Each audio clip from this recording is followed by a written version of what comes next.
राहुल गांधी जी के ऊपर सवाल उठाने वाले मूर्ख लोग हैं। सरकार उनसे डरती है, निर्भय है, तो उनके ऊपर क्यों सवाल उठाएंगे आप? एजेंडा एक ही है, देश के गद्दारों को सत्ता से हटाइए। ये अलायंस कहीं ना कहीं एक समझौता है, एक दूसरे की बुराइयों को छुपाने के लिए, एक दूसरे की कमजोरी को छुपाने के लिए। जब अलायंस को एकजुट रहने की जरूरत थी तो अपने लालच में इन लोगों ने एक दूसरे को ही धोखा देने का काम किया है। एजेंडा एक ही है, अपना अस्तित्व कैसे बचाओ, अपनी विश्वसनीयता कैसे जगाओ, देश में अराजकता कैसे फैलाओ। क्योंकि सबको डर है कि बंगाल की हार के बाद राहुल गांधी जी थोड़ा सिंहासन पर बैठने की कोशिश ज्यादा करेंगे। तो ये मंजूर नहीं है ना किसी को कोई सिंहासन पर बैठे।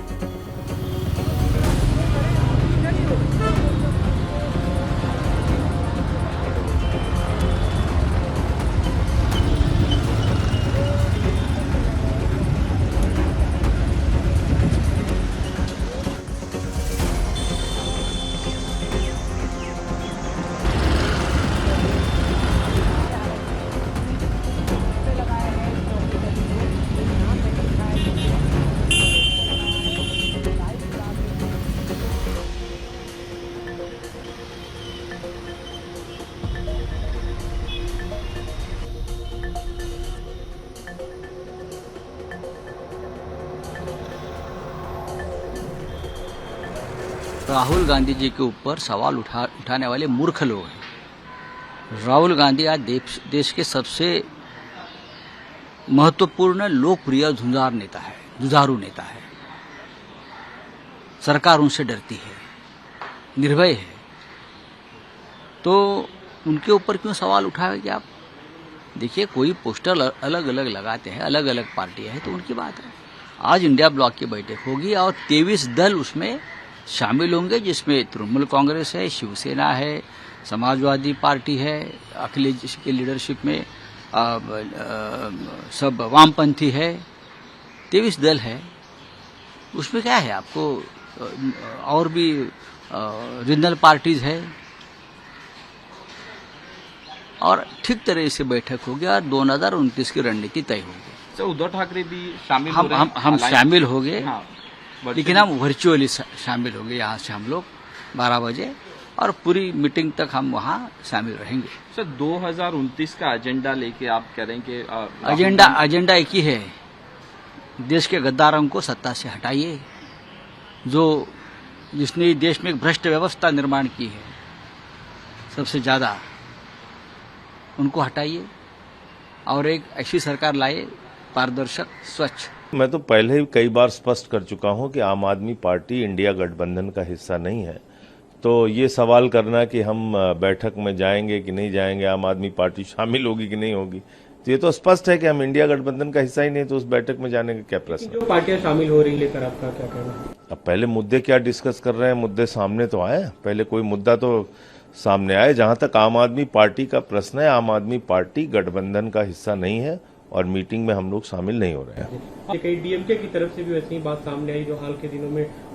अब देखिए, डीएमके उनका एक परंपरागत मित्र था और उनको बिना विश्वास में लिए जिस तरह से उन्होंने टीबीके का समर्थन किया, इससे उनके मन में नाराजगी है, जो कि स्वाभाविक है, किसी भी दल को होगी। लेकिन ये भी कहा जा रहा है, कई नेताओं की तरफ से कहा गया कि ये विपक्षी दलों की बैठक है, इंडिया अलायंस का नहीं, तो विपक्षी दल के तौर पे भी अलग अलग पार्टियां उसमें भाग ले सकती। भाई, ये इंडिया गठबंधन की बैठक है और आम आदमी पार्टी इसमें शामिल नहीं हो रही। आप कितने भी तरीके से पूछेंगे, जवाब यही है। आज कई जगह जिसमें इंडिया अलायंस के नेताओं के अलग अलग बयानों को दिखाया गया जो एक दूसरे के खिलाफ है, तो लिखा है कि ये आपस में लड़ रहे हैं, साथ मिलकर कैसे रहेंगे। ऐसा है कि ये सब भाजपाइयों का खेल रहता है, उसके चक्कर में पड़ने की जरूरत नहीं। जिस तरीके से तथाकथित इंडिया अलायंस में ही दरारें देखने को मिल रही हैं, जिस तरीके से डीएमके की नाराजगी, और स्वाभाविक है कांग्रेस ने अपने पुराने ईमानदार सहयोगी के साथ सत्ता की लालच में जिस तरीके से धोखा देने का काम किया, स्वाभाविक है डीएमके जैसी पार्टियां उससे दूरी रखेंगी।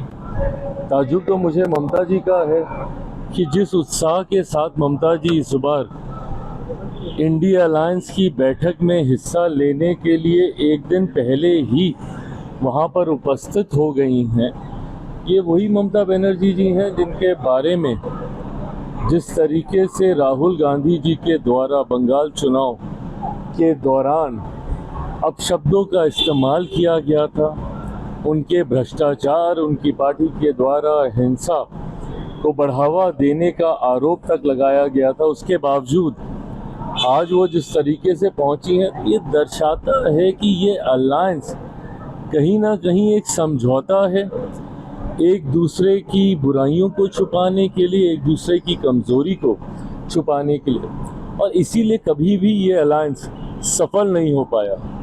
आज पुनः ये लोग एक बार बैठ रहे हैं रणनीतियों को तय करने के लिए, बट इतिहास गवाह रहा है कि जब जब अलायंस को एकजुट रहने की ज़रूरत थी तो अपने लालच में इन लोगों ने एक दूसरे को ही धोखा देने का काम किया है। तो ऐसे में ऐसी बैठकों के कोई मायने नहीं रहते। AIADMK नहीं है,